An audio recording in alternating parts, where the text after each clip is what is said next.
તો આપણે છેલ્લે કે ભાઈ ગ્લુકોઝ અને એના બંધારણ વિશેનો આપણે અભ્યાસ કર્યો કે જેની અંદર ગ્લુકોઝનું વિન્યાસ સ્વરૂપનું બે બંધારણ મળે છે.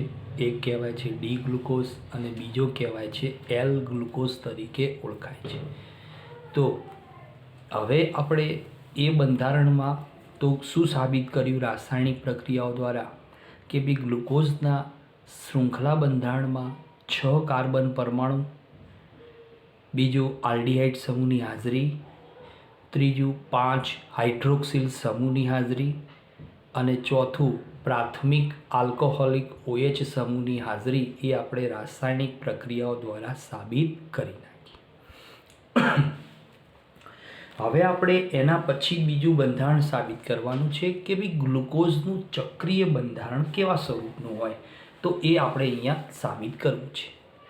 તો ગ્લુકોઝનું ચક્રીય બંધારણ, તો એને સમજવા માટે કે ભાઈ ચક્રીય બંધારણ શા માટે આપવામાં આવ્યું, તો એને માટેના મુખ્ય કારણો 3 છે. 3 કારણોમાં શું છે કે ભાઈ આપણે જાણીએ છીએ કે ગ્લુકોઝમાં આલ્ડીહાઇડ સમૂહ, બરાબર, આ આલ્ડીહાઇડ જે સમૂહની હાજરી છે એ હાજરી દરેક પ્રક્રિયક આપતું હોય છે, પણ એવું કહેવાય છે કે આ સમૂહની હાજરી એ સ્કીફ પ્રક્રિયક અને સોડિયમ બાયસલ્ફાઇડ નથી આપી શકતો. બરાબર, કે આલ્ડીહાઇડ સમૂહની હાજરી, તો એ હાજરી દર્શાવવા માટે આપણે બધી પ્રક્રિયાઓની વાત કરી કે ભાઈ હાઇડ્રોક્સિલ એમાઇન સાથે આલ્ડીહાઇડ સમૂહની હાજરી સાબિત થઈ, HI સાથે એની પણ હાજરી સાબિત થઈ. તો અહીંયા સ્કીપ પ્રક્રિયક અને સોડિયમ બાયસલ્ફાઇડ કે જે આલ્ડીહાઇડ સમૂહની એટલે કે ગ્લુકોઝમાં રહેલા આલ્ડીહાઇડ સમૂહની હાજરી દર્શાવી શકતું નથી હોતું. બીજું એમ કહેવાય છે કે ગ્લુકોઝનું પેન્ટા એસિટેટ સંયોજન, કે ગ્લુકોઝનું પેન્ટા એસિટેટ સંયોજન જે આપણે બનાવ્યું હતું, કોની સાથે પ્રક્રિયા કરી, એસિટિક એનહાઇડ્રાઇડના 5 મોલ અણુઓ સાથે પ્રક્રિયા થાય ગ્લુકોઝની, એટલે ગ્લુકો પેન્ટા એસિટેટ નામનું સંયોજન બને છે. હવે આ જે સંયોજન બને છે એ સંયોજન હાઇડ્રોક્સિલ એમાઇન સાથે પ્રક્રિયા કરી શકતું નથી. સંયોજન કે જે NH2OH સાથે પ્રક્રિયા નથી કરી શકતું હોતું. એટલે શું કહેવાય છે કે CHO સમૂહની ગેરહાજરી દર્શાવે કે ગ્લુકો પેન્ટા એસિટેટ નામનું સંયોજન જે આપણે રાસાયણિક ગુણધર્મોમાં બન્યું એ સંયોજન હાઇડ્રોક્સિલ એમાઇન સાથે પ્રક્રિયા કરી શકતું નથી હોતું. ત્રીજું બંધારણ એમ કહે છે કે ગ્લુકોઝના 2 સ્ફટિકમય સ્વરૂપો મળેલા છે. બરાબર, ગ્લુકોઝના કેટલા છે? 2 સ્ફટિકમય રૂપો છે. એમાં એક સ્ફટિકમય જે સ્વરૂપ છે એને આલ્ફા અને બીજા સ્ફટિકમય સ્વરૂપને બીટા તરીકે ઓળખવામાં આવે છે. તો અહીંયા જે આલ્ફા અને બીટા સ્વરૂપો બને છે એની અંદર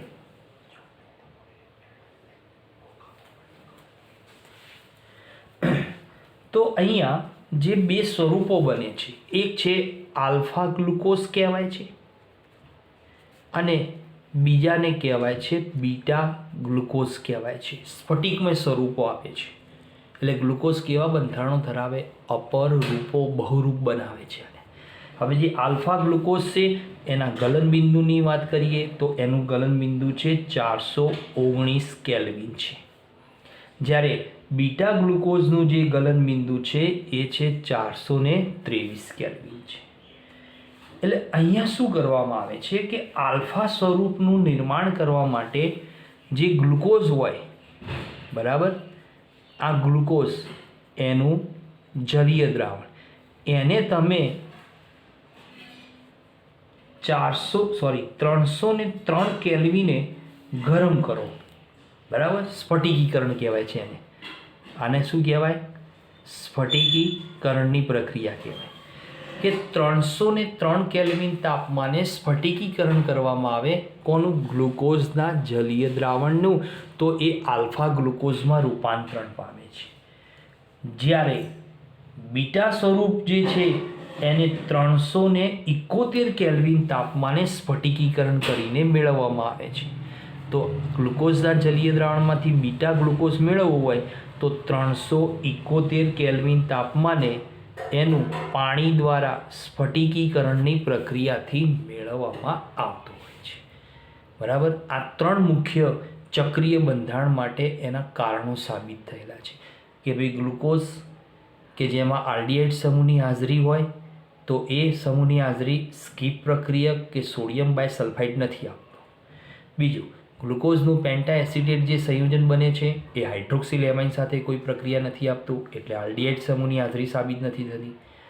ત્રીજું શું કહે છે કે એના 2 સ્ફટિકમય રૂપો મળેલા છે કે એ સ્ફટિકમય રૂપો કઈ રીતે મેળવવામાં આવ્યા કે ગ્લુકોઝના જલીય દ્રાવણનું 303 કેલ્વિને સ્ફટિકીકરણ કર્યું તો એની અંદરથી આલ્ફા ગ્લુકોઝ મળે છે અને બરાબર. અને જો તમે એનું જે સ્ફટિકીકરણ 371 કેલ્વિન તાપમાને કરવામાં આવે તો બીટા ગ્લુકોઝ બને છે.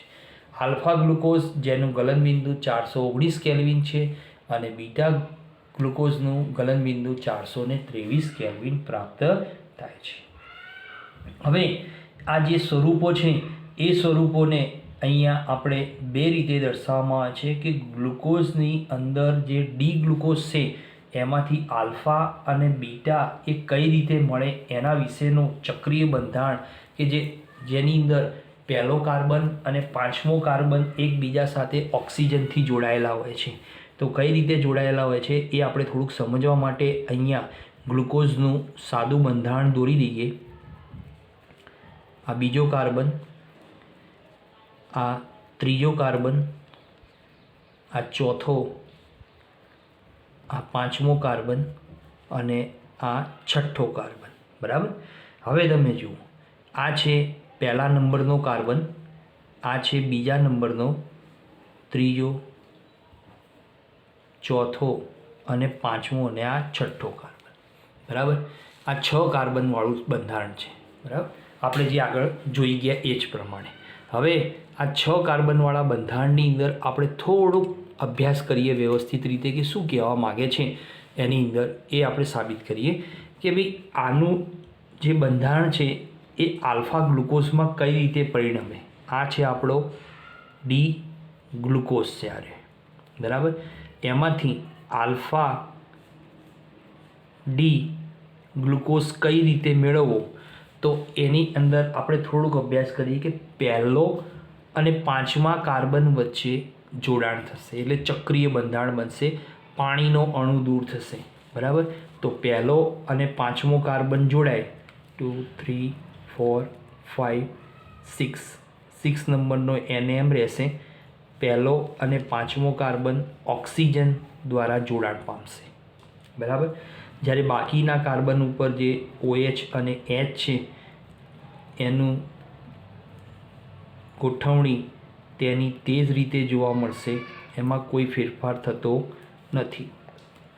હવે પહેલો કાર્બન તો એની ઉપર OH અને H કે ભાઈ પહેલા અને 5મા તો 5મા ઉપર OH અને પહેલા ઉપરથી અહીંયા ઓક્સિજન. બરાબર.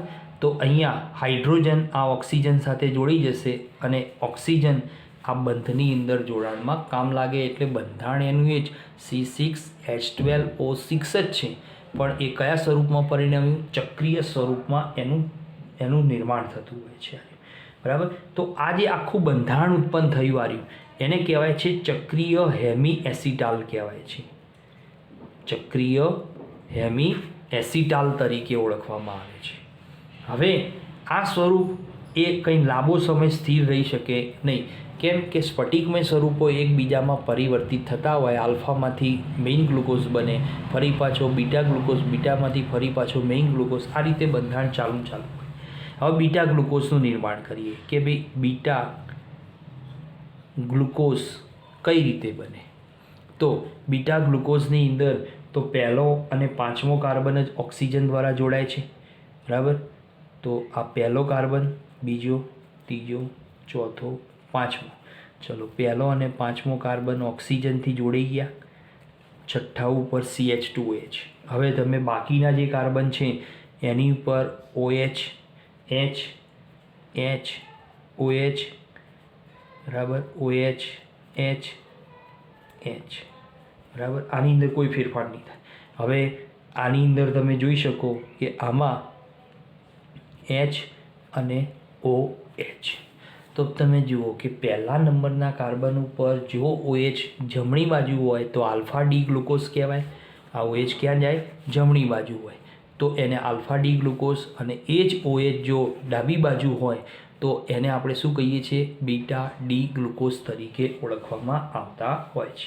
હવે આ બંને જે ચક્રીય સ્વરૂપના બંધારણો મળે છે, આ બંને બંધારણ એકબીજામાં કેવા હોય છે? પરિવર્તનશીલ જોવા મળતા હોય છે. એટલે કે ગ્લુકોઝના જલીય દ્રાવણનું તમે 303 કેલ્વિને સ્ફટિકીકરણ કરો, આલ્ફા ગ્લુકોઝ, 371 કેલ્વિને સ્ફટિકીકરણ કરો તો બીટા ગ્લુકોઝમાં એનું રૂપાંતરણ થતું હોય છે.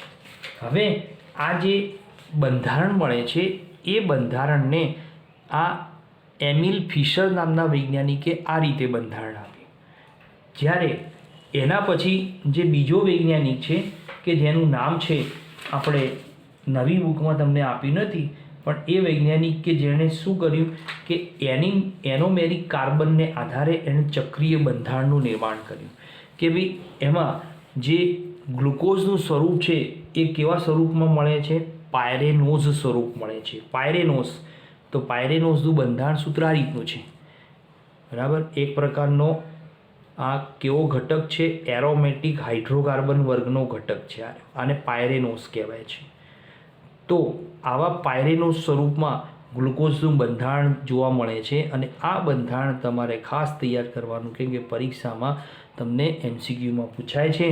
તો આ પહેલો કાર્બન, આ પહેલો કાર્બન છે, આ બીજો કાર્બન છે, ત્રીજો, ચોથો, પાંચમો આર્યો અને છઠ્ઠો અહીંયા આવે છે CH2OH, H, H, OH, OH, H, H, OH.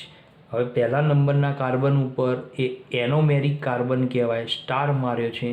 અને કયો કાર્બન કહેવાય છે? એનોમેરિક કાર્બન પરમાણુ કહેવાય છે. આ કાર્બનનું તમે રોટેશન આપો તો આ છે આલ્ફા ડી ગ્લુકોઝ.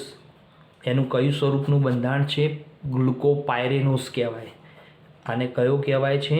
ગ્લુકોપાયરેનોઝ સ્વરૂપ તરીકે ઓળખાય છે. હવે આના આ જ બંધારણ સૂત્ર દ્વારા આપણે શું બનાવીએ? બીટા ડી ગ્લુકોઝનું નિર્માણ કરીએ. તો OH અહીંયા આવે, H અહીંયા, બાકીનું બધું એમને એમ જ રહેશે.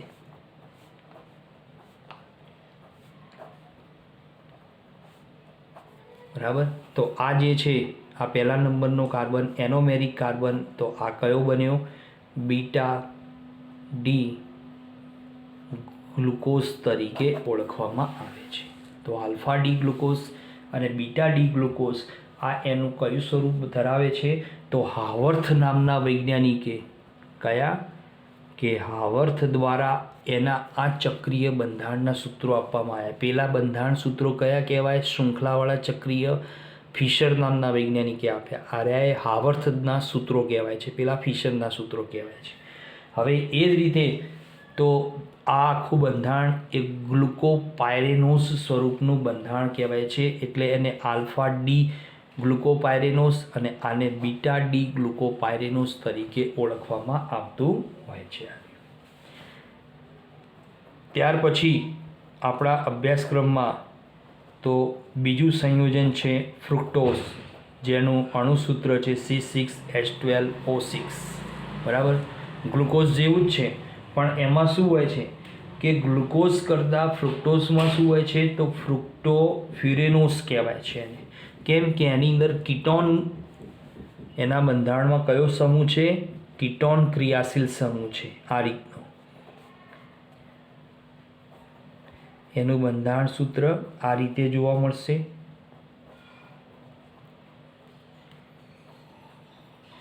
3 2 5 અને 1 6. તો જોઈ લો, આ છે બંધારણ સૂત્ર કોનું? ફ્રુક્ટોઝનું. પણ કયા વૈજ્ઞાનિકે આપેલું? ફિશર નામના વૈજ્ઞાનિકે આપેલું સૂત્ર છે. આ ફ્રુક્ટોઝમાં આપણે બીજું કંઈ નથી ભણવાનું, ખાલી થોડું ચક્રીય બંધારણ વિશેનો અભ્યાસ કરવાનો છે કે ભાઈ ફ્રુક્ટોઝની અંદર તો જે કાર્બન પરમાણુ જે છે એમાં ક્રિયાશીલ સમૂહ તરીકે કોણ છે? કાર્બોનિલ સમૂહ એટલે કે કીટોન સમૂહ છે. એટલે કીટોન સમૂહ હોવાથી અહીંયા આના બે સ્વરૂપો બનશે, ડી ફ્રુક્ટોઝ અને એલ ફ્રુક્ટોઝ પણ બને છે. તો ડી વિન્યાસ તો એ આર્યો જે સ્ટાર મારેલો કાર્બન છે આર્યો, બરાબર, તો એ સ્ટાર મારેલા કાર્બનનું OH જો જમણી સાઈડ આવે તો એને આપણે એલ ગ્લુકોઝ કહીશું અને OH ડાબી સાઈડ ઉપર હોય તો ડી ફ્રુક્ટોઝ તરીકે ઓળખવામાં આવતો હોય છે. હવે ફ્રુક્ટોઝ છે એ ફ્રુક્ટોઝમાં કેવા સ્વરૂપનું બંધારણ જોવા મળે છે? તો એમાં ફ્યુરાન સ્વરૂપનું બંધારણ જોવા, એરોમેટિક હાઇડ્રોકાર્બન છે ફ્યુરાન, બરાબર, આને ફ્યુરાન તરીકે ઓળખવામાં આવે છે. એરોમેટિક હાઇડ્રોકાર્બન વિષમ ચક્રીય સંયોજન કહેવાય આને, બરાબર. હવે આના જેવું જ બંધારણ ગ્લુકોઝનું જોવા મળે છે. તો ગ્લુકોઝનું આપણે બંધારણની વાત કરીએ તો હું એમાં એક ફ્રુક્ટોઝનું બંધારણ અહીંયા તમને બતાવું છું. તો એ ફ્રુક્ટોઝનું બંધારણ ચક્રીય સ્વરૂપે કયું? ફિશર નામના વૈજ્ઞાનિકે આપેલું. તો અહીંયા આ પહેલો, બીજો, ત્રીજો, ચોથો અને આ પાંચમો કાર્બન. ચલો આ બે જોડાણ થઈ ગયું, બરાબર. હવે અહીંયા H OH OH H અને H, બરાબર. આને કહેવાય છે ડી ફ્રુક્ટોઝ તરીકે ઓળખાય છે, બરાબર. હવે તમે આની અંદર આ જે OH સમૂહ છે આ રહ્યો સ્ટાર મારેલો, બરાબર, આ બીજા નંબરનો કાર્બન, એની ઉપર OH જો જમણી બાજુ તો ડી ફ્રુક્ટોઝ કહેવાય અને OH ડાબી બાજુ આવે તો એલ ફ્રુક્ટોઝ તરીકે ઓળખવામાં આવે છે, બરાબર.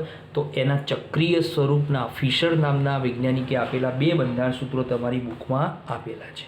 તો આલ્ફા ડી ફ્રુક્ટો અને બીટા ડી ફ્રુક્ટોઝ જે રીતે ગ્લુકોઝના બે સંઘટકો મળે એ રીતે આલ્ફા અને બીટા ફ્રુક્ટોઝમાં મળે છે. હવે બીજું કે એમાં તમને ફ્યુરેનોસ ચક્ર આપ્યું છે. હું એક બંધારણ લઉં છું, બાકીનું બંધારણ ચોપડીમાં તમને આપેલું છે, બરાબર. આ એને ફ્યુરેનોસ સ્વરૂપનું બંધારણ કહેવાય છે. આ ફ્યુરેનોસ સ્વરૂપના બંધારણમાં આ પહેલો કાર્બન CH2OH, આ H, બરાબર, સોરી OH, મારી ભૂલ થઈ, OH, અહીંયા OH H H OH અને આ છઠ્ઠો કાર્બન CH2OH અને H, બરાબર. તો હવે તમે આ બંધારણ જુઓ તો આ બંધારણ કયું છે? આલ્ફા ડી ફ્રુક્ટો ફ્યુરેનોસ તરીકે ઓળખવામાં આવે છે. તો ફ્રુક્ટો ફ્યુરેનોસનું નિર્માણ કરે છે. તો એ જ રીતે તમારી ચોપડીમાં ફ્રુક્ટોઝમાંથી ખાલી બંધારણ સૂત્રો પૂછાય છે અને કયા? ફ્યુરેનોસ સ્વરૂપના. એ બંધારણ સૂત્રો આપણે તૈયાર કરી નાખવાના, કારણ કે બીજું કંઈ પણ આપણે એમાં ભણવાનું નથી. તો જો ફ્રુક્ટોઝના બે સૂત્રો તમને ચોપડીમાં તમને આપેલા છે. જો આ ચોપડીમાં તમને અહીંયા ફ્રુક્ટોઝના બે સ્વરૂપો આપ્યા છે, આલ્ફા અને બીટા, બરાબર. આ બે પ્રકારના ફ્યુરેનોસ સ્વરૂપો આપેલા છે. આ બે સૂત્રો છે. આ બે સૂત્રો કયા છે? ફિશરના. આ બે સૂત્રો કયા છે? હાવર્થ નામના વૈજ્ઞાનિકે આપેલા સૂત્રો છે. અને ફ્રુક્ટોઝના જે રીતે ગ્લુકોઝના બે એનોમર્સ એટલે સમઘટ આપણે બહુરૂપો મળે, બરાબર, એ રીતે ફ્રુક્ટોઝના પણ બે પ્રકારના બહુરૂપ મળે છે. એને આપણે આલ્ફા અને બીટા તરીકે ઓળખવામાં આવતા હોય છે, બરાબર. તો અહીંયા તમારો કાર્બોહાઈડ્રેટ્સનો આખો એક વિભાગ પૂરો થાય છે. હવે આપણે જૈવિક અણુઓમાં તો આપણે જે કટ કરી નાખ્યું છે એ અભ્યાસક્રમમાં ચલાવવાના છીએ નહીં. તો હવે જે ટોપિક ચાલશે એ આખો જે આપણે પિરિયડ બનશે એ છે પ્રોટીનનો. તો આખો પ્રોટીન વિશેનો આખો અભ્યાસ આવશે, બરાબર. તો પ્રોટીનનો આખો ટોપિક લઈ લઈશું એના બંધારણ સાથેનો, અને છેલ્લે ન્યુક્લિક એસિડના બંધારણનો આપણે અભ્યાસ કરવાનો છે અહીંયા, બરાબર. તો આપણે નેક્સ્ટ પિરિયડમાં પ્રોટીન અને પ્રોટીન વિશેનો સંપૂર્ણ ખ્યાલ એ આપણે વ્યવસ્થિત રીતે લઈ લઈશું કે જેની અંદર એમિનો એસિડ જે મુખ્ય રહેલા છે એ એમિનો એસિડ વિશેનો ખ્યાલ. તો એમિનો એસિડ તમારી બુકમાં તમને આપેલા છે, કેમ કે બાયોલોજીના સ્ટુડન્ટ જો એટલે તમને ખબર હોય કે એમિનો એસિડ 20 કરતાં વધુ પ્રકારના એમિનો એસિડ છે. એમાં અમુક તટસ્થ છે, અમુક બેઝ છે અને અમુક એસિડિક એમિનો એસિડ છે. તો એમાંથી આપણે એસિડિક અને બેઝ એમિનો એસિડ જે રહેલા છે એને આપણે યાદ રાખવાના છે. એટલે એમિનો એસિડનું વર્ગીકરણ ભણીશું, બરાબર. પછી આપણે એમાં એક અભ્યાસ કરવાનો છે કે એમિનો એસિડનો અણુ એ દ્વિધ્રુવ અણુ તરીકે વર્તે છે, એ મોસ્ટ આઈએમપી પ્રશ્ન છે. અને પછી પ્રોટીન સંયોજનોના જે બંધારણ વિશેનો ખ્યાલ, તો એની અંદર એના 2 પ્રકારો જોઈશું અને બંધારણના આધારે એના મુખ્ય જે 4 પ્રકારો પડે છે એના વિશેનો આપણે ટૂંકમાં ખ્યાલ લેવાનો છે, બરાબર. તો એ આપણે નેક્સ્ટ પીરિયડની અંદર એનો આખો ડિટેલમાં અભ્યાસ કરી લઈશું.